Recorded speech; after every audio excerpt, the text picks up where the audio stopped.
Да си направим най-вероятно салатата в момента.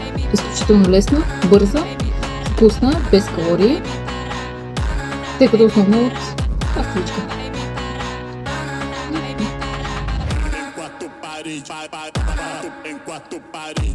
Сега е необходимо една измита краставица, този съд,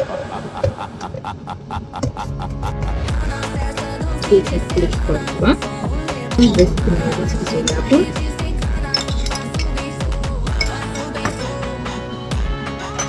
сорт на половин лимон,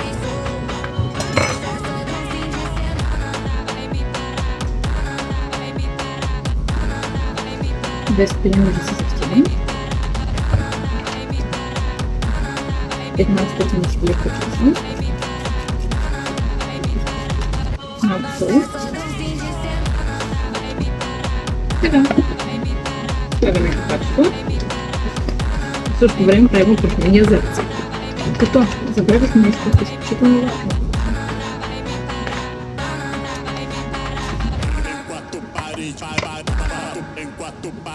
За да бъде салатата завършена, ни трябва копър.